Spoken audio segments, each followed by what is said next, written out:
What is going on, family?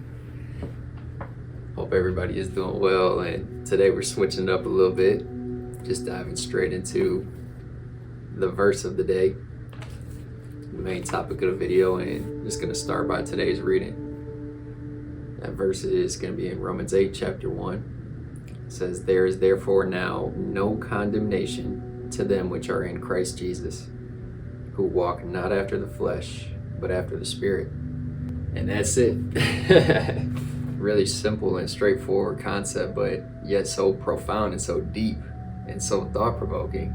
Reading through this, been having a lot of conversations around this verse in particular the last handful of weeks and months. It's crazy how much has come back to this topic, and ultimately people just continually beating themselves up, feeling guilty, feeling ashamed of stuff, feeling bad, frustrated at themselves, all this stuff that comes with condemnation.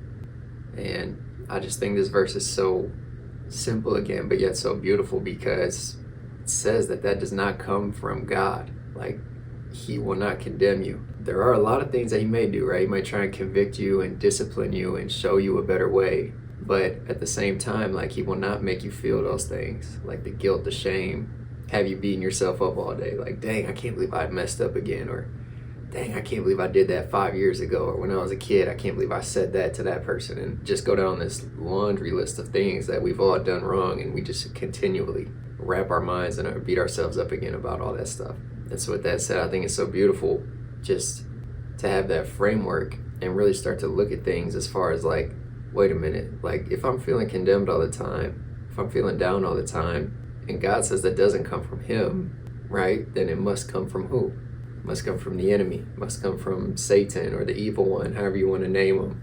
There's constantly that battle of good and evil going on in the world around us all the time, but especially internally as well.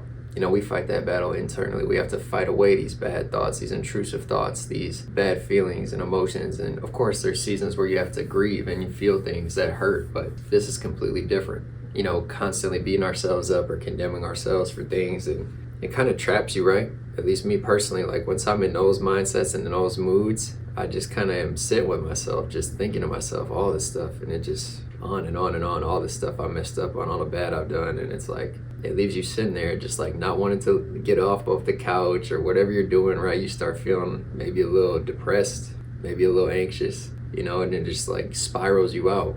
And again, I've personally been there many times, but coming to a verse like this, it just builds so much confidence, so much faith, so much hope, to the fact where I'm like, I can stand on all 10 toes now. Like, all right, yes, if I'm in a rough patch, if I'm in a, maybe a hard time or hard season, I can still look at things as they come and say, no, that's not from God, right? That's condemnation coming from the enemy. That's not me anymore. That's who I was. He might be trying to pull me back to some old habits or some old ways, but that's not who I am anymore. You guys with me on that? And ultimately, too, using this verse to kind of even stack on some previous ones that I've spoke about on this channel, but mainly that once you are in Christ Jesus, so like once you're saved, you become a new creature. For the new has come and the old has passed away. That's in 2 Corinthians. And that concept as well is like, if you even heard people, when they get baptized, like when somebody goes down in the water, they come out of the water a different person, right? Nothing technically changes externally. Like, you could just get dipped in water. It's like you're the same person before and after on the outside, right? But the whole premise here is that on the inside, those things are the things that can change. Right before that spiritual change, you are addicted to certain things. You talk a certain way, you act a certain way, you put yourself in certain positions and gossip and do all this hateful, just kind of nasty stuff, right? That's just like what our flesh desires. It's how we're born into this world, this crazy world. Like, it's just so much darkness around. That's all we really know until you get exposed to that light. And then you have that transformation and you become a new creature, right? And so I just hope that encourages you guys today, that you can walk around a little bit different. You can combat those thoughts a little bit differently in those seasons of just feeling down and start again, just beating yourself up. Like, all that stuff is the old you. That stuff has passed away. And not just the enemy, but everybody else around you is going to try and remind you of like who they knew you were, and oh, you used to do this, and oh, she'll never be able to change, he'll never be able to stop doing that. Like, people just have these things that they associate you with from a young age.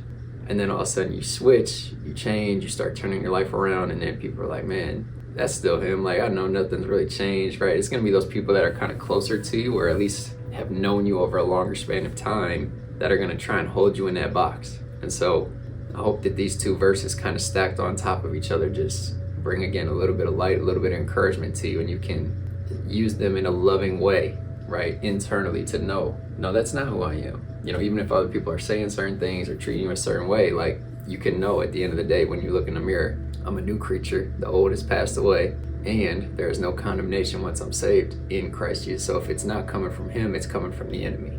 And I hope that those have kind of helped you as much as they have me, while again still praying for and hoping for, you know, guidance and direction in the right way, to still feel loved and disciplined and pruned a little bit, right? Because I still want to become a better version of myself. I want to grow, right? So don't just stop there. Don't just be content with knowing like, oh yeah, there's no more condemnation. Like, I'm good.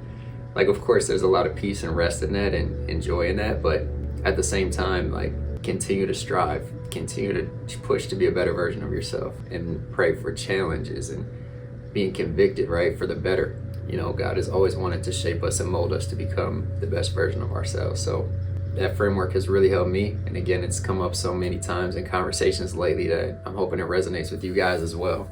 That's pretty much all I got for today, though. Again, it's a short and sweet one. Really only one verse to walk through today. So I do appreciate y'all tapping in, though, and love you guys. And until next time, peace.